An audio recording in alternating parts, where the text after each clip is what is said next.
Welcome to Amplify, a podcast series by the Association for Accounting Marketing. I'm Lauren Clemmer, the Executive Director of the Association, and I'm your host for today's session.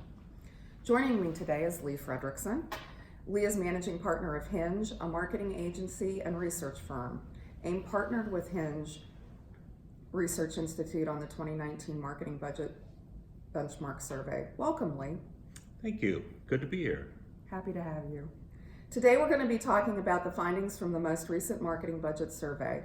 As we've done in past years, we've looked at how firms spend money overall, as well as how that spending may differ amongst the highest growing firms.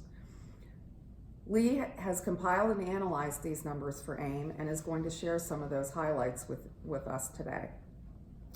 So before we dive into the findings, let's start by having you talk about how we conducted the survey. To ensure there is merit to the numbers and that we're making an apples to apples comparison, how did you structure this survey? Great question.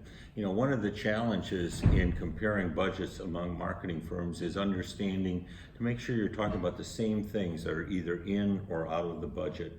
So we came upon an approach that I think worked pretty well, is we broke it down into specific kinds of expenses like sponsorships, website, those kinds of things, so people could get more specific and we could compare apples to apples. And we also looked at it with or without the salaries for the marketing team in there. So that allows a firm to kind of go in and understand exactly how their spending compares to other firms in the survey. Okay, I get that.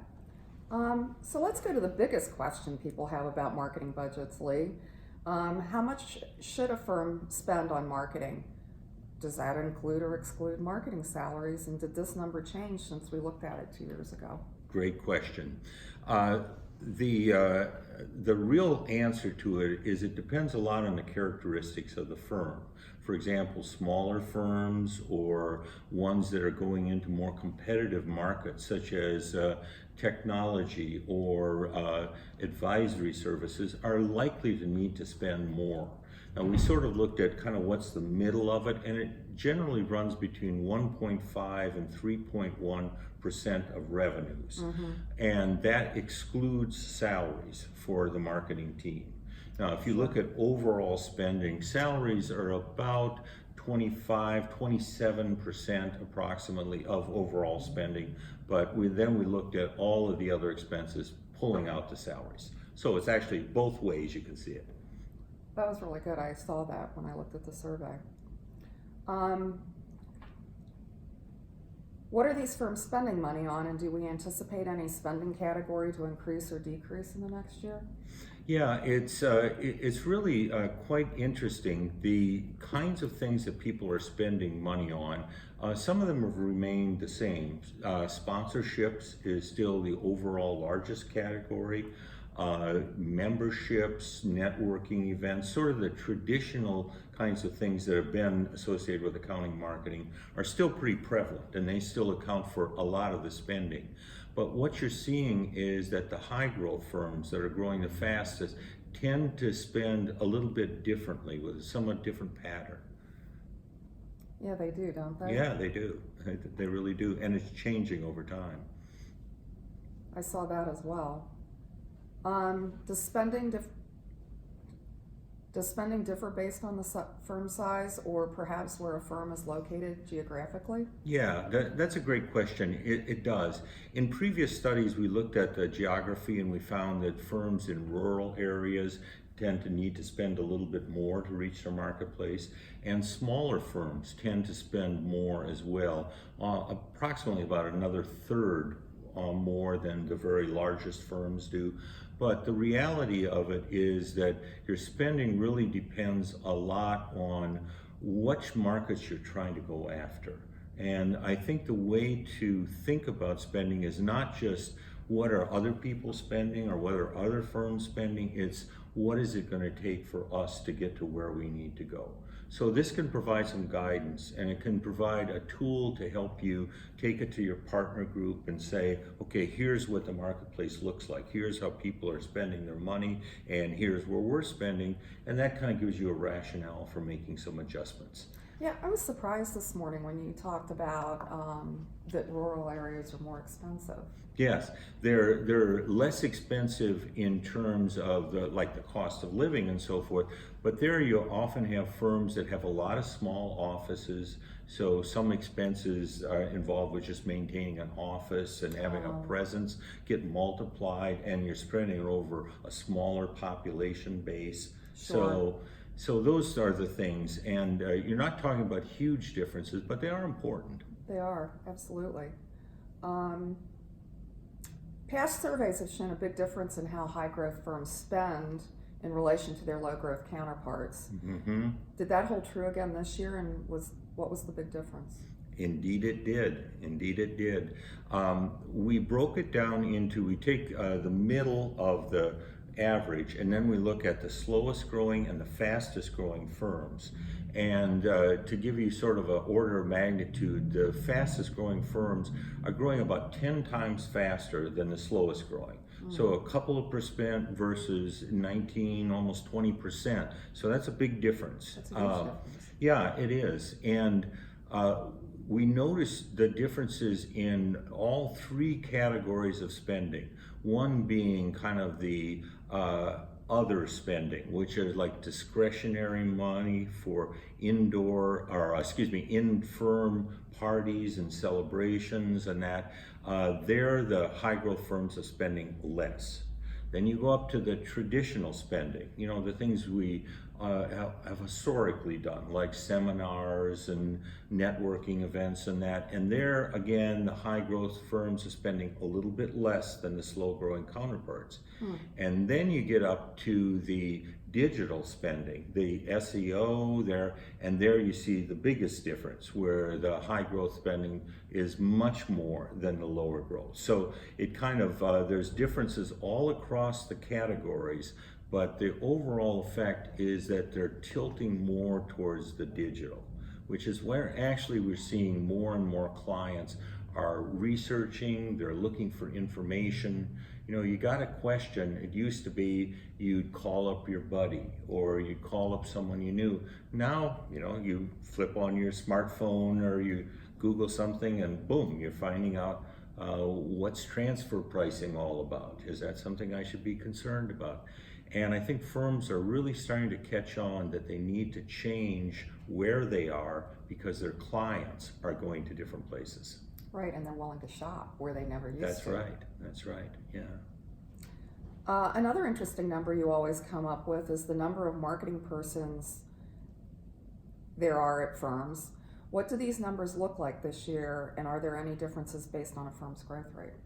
There are differences, and this is something that I think every marketing director should take note of, and that is that the faster growing firms have a much higher ratio of marketing people to overall staff.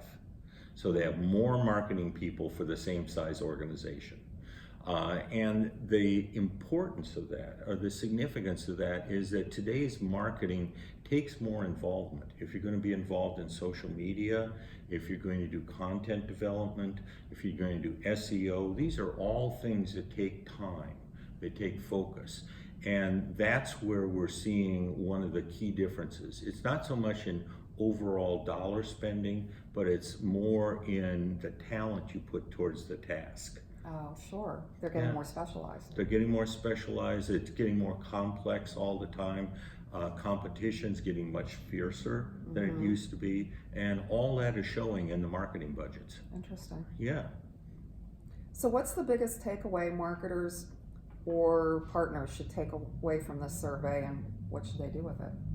Well, I think the biggest key fact that I think is really important for partners to understand is that the revenue per equity partner in the high growth firms is almost $1 million higher than in low growth firms. That's significant. That is very significant. $1 million per equity partner. And that's not the absolute, that's just the difference between the two.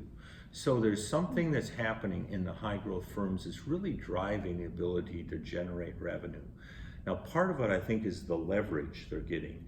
because they have more marketing people, because that they can cast a much broader net in the marketplace, and they can find those kinds of clients that are really the best fit with them.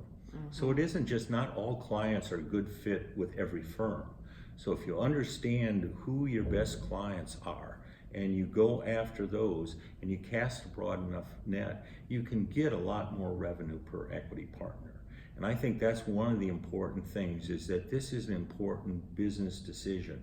It's not an expense to be minimized, it is an investment to be optimized.